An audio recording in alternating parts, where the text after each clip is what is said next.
Hey guys, welcome back to my channel, and if you're new here, welcome. My name is Lai. I am the owner of my business Creativiky. I sell coloring books right now, but in the past I sold t-shirts, prints. I also take creative missions, for example, like custom t-shirts, custom paintings, logo designing, website designing. I pretty much dabble in a variety of different mediums, and I'm a one-woman stop and shop. So if you want and have a creative idea you want to bring to life, I am definitely the woman to hit up.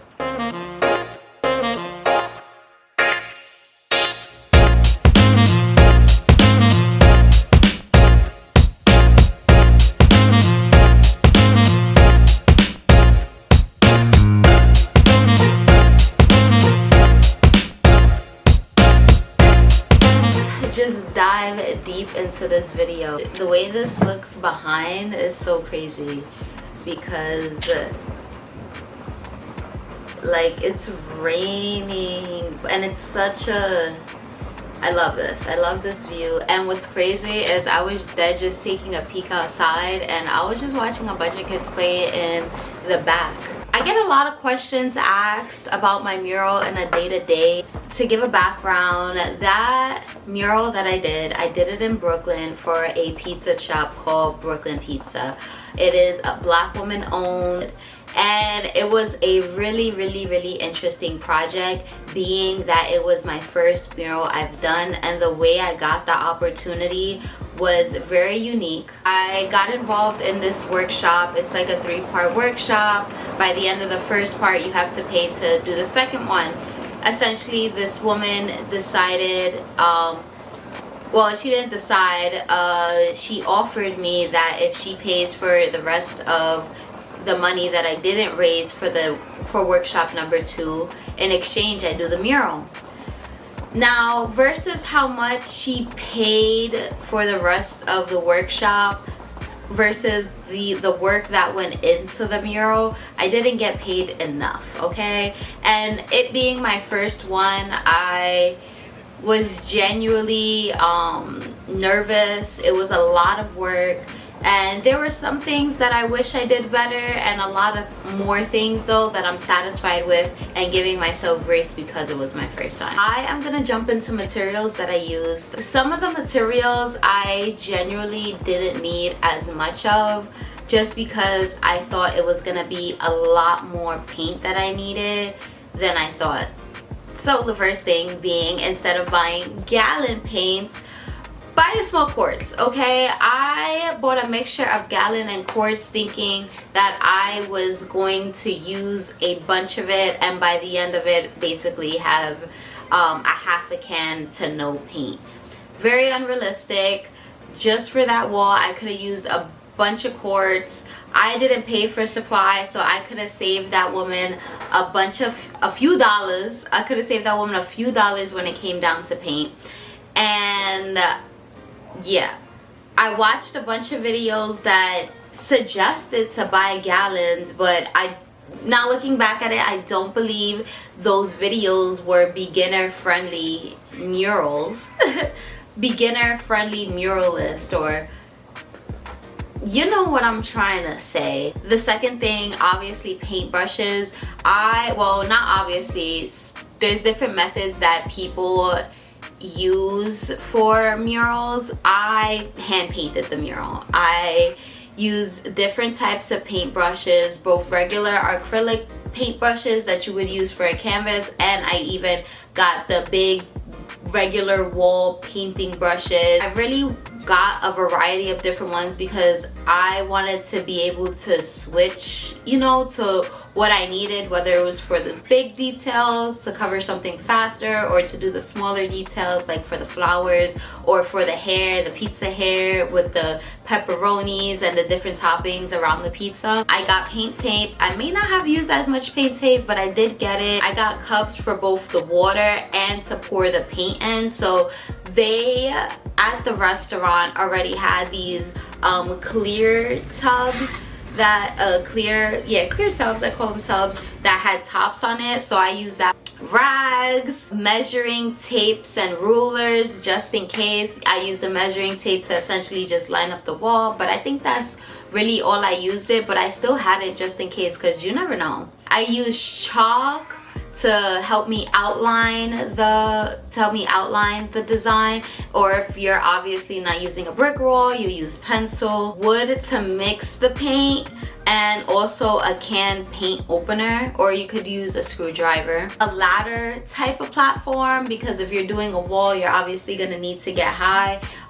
They had that already, so I didn't need to worry about outsourcing for that. I had gotten a projector because I thought it would have been easy to display it on the wall. Y'all, let me tell you something, I did not think it through because I was painting this mural during the day and not at night. I did not need a projector, but if you're doing it inside, a projector would be nice. Or if you're doing the mural at night, a projector would be nice, but I feel like that's the only time you'd use a projector. Clothes. For clothes, I honestly had a set of rotating painting clothes I was using because it was summer. I had compression shorts, I had sports bras. I started to move into a little bit of the fall, so I had got well, I didn't buy, but I decided that I'm gonna use some gray sweats as painting pants, and yeah, so really just try to stick with the same thing that you feel comfortable having paint on. So that's it for the materials. I got some tips, okay? I got some tips that if I could tell myself when I first started the mural, I'd tell her this. So first of all, list every single material that you need. I just gave y'all a list.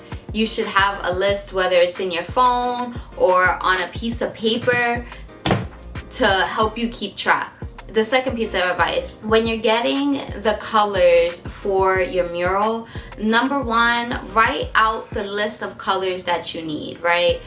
That's what I did. And then I went to Home Depot and I picked out the cards on the wall. You know how they have the free set of cards that you could grab? So I grabbed a variety of them and I went home and decided on which colors I wanted to use for what and labeled it on those painting cards. I found that easier rather than just going in it and expecting, because there's a variety of different reds, there's a variety of different blues, purples, grays, yellow, you know what I'm saying? And you want to be able to really get the vision. Hold on, let me take a step back. Before I had decided what color paints I was gonna use, I also made sure I sketched out the design and colored it, so that way it'd be easy to break down what colors what was gonna be the same and what colors were gonna be slightly different. And I'll give you an example of the pizza girl sketch and the final piece of what the pizza girl came out on the wall. And that made it easier for me to go to Home Depot, take a bunch of those cards. I also didn't pick out the colors by myself. Usually you're gonna want to consult with your client about the exact colors that they want. My client gave me a lot of creative control. My mom is an artist, so I was talking to her about the colors. And yeah, so if you want to decide that on your own, you can, but I would highly suggest to maybe discuss it with somebody else just to see a second opinion. Advice number 2, take your time, but not too much time. I feel like if I could go back and start this project all over, I would create a timeline of goals, set dates, times, and even a little extended time if necessary. I started this painting in August and I didn't finish it till basically October, November. So that is August, September, October, November. That's 3 months, 3-4 months I did the painting. And I did the mural, and it was super tedious. I also didn't know how, I underestimated the time that I took, I should really say.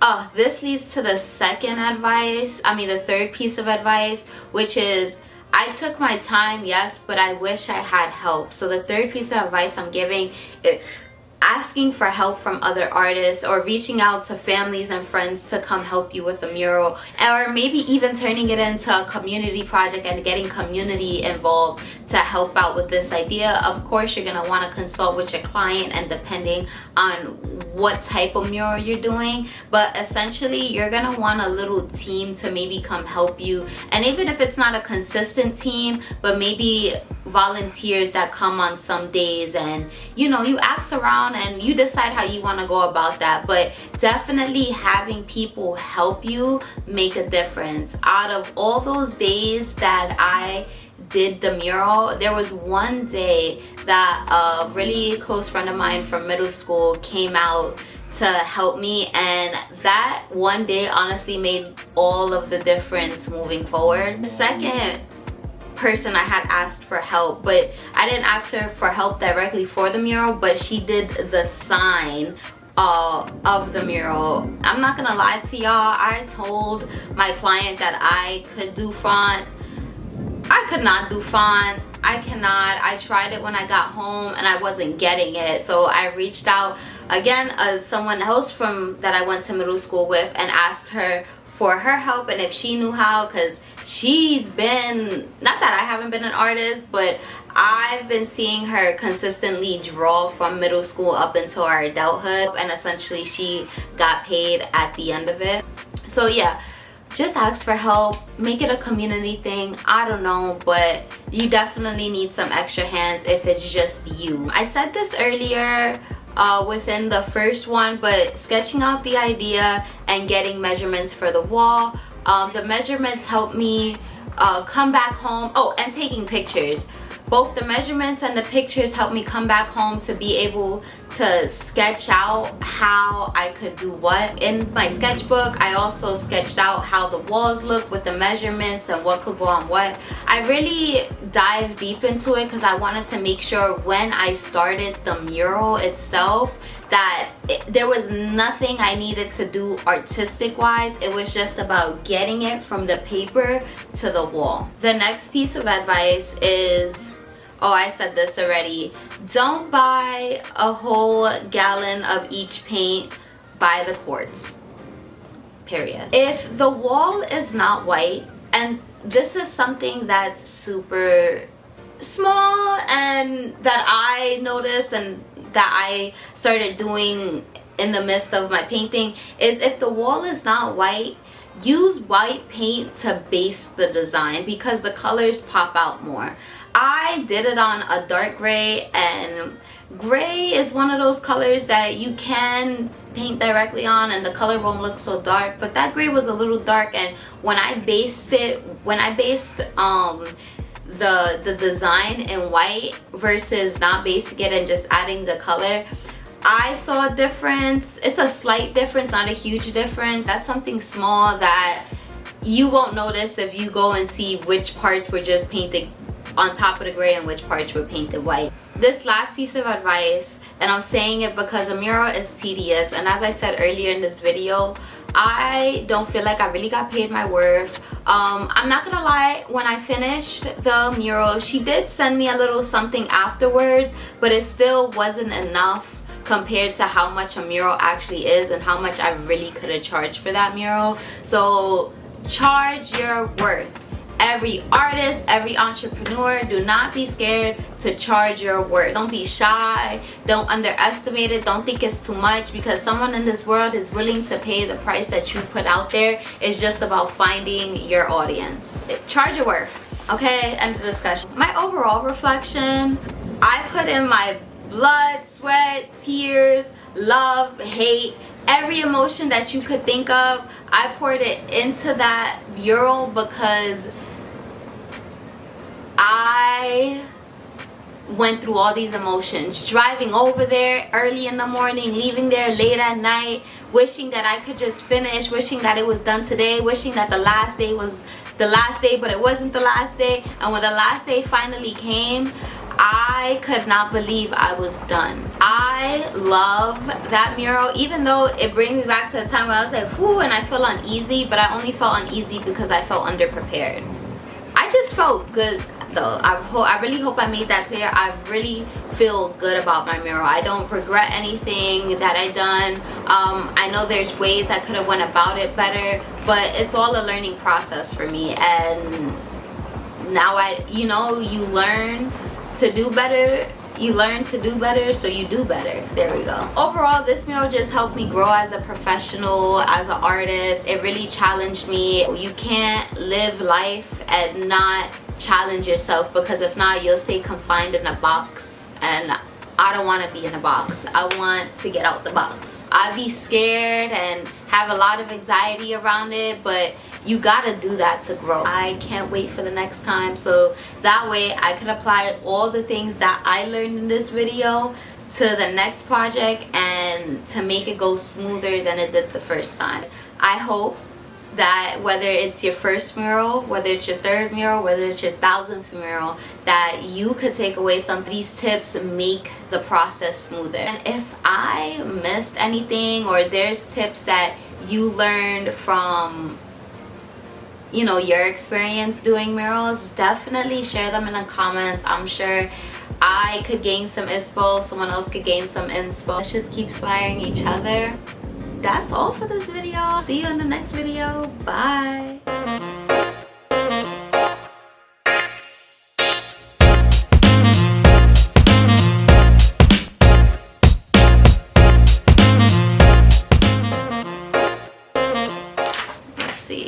Let's see.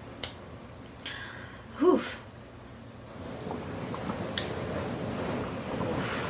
I don't know if y'all hear that, but it is, let's just say I'm glad I'm inside. Yeah, let's just say I'm glad I'm inside and I'm not outside right now. And since I'm an artist, I usually wear those when I want to be comfortable, or I'm about to do a project and I just want to wipe my hands with paint. That's what I use. I already said that. That's just like a artsy tip. Yeah. Imagination. I already said that. Even though I know, I don't know.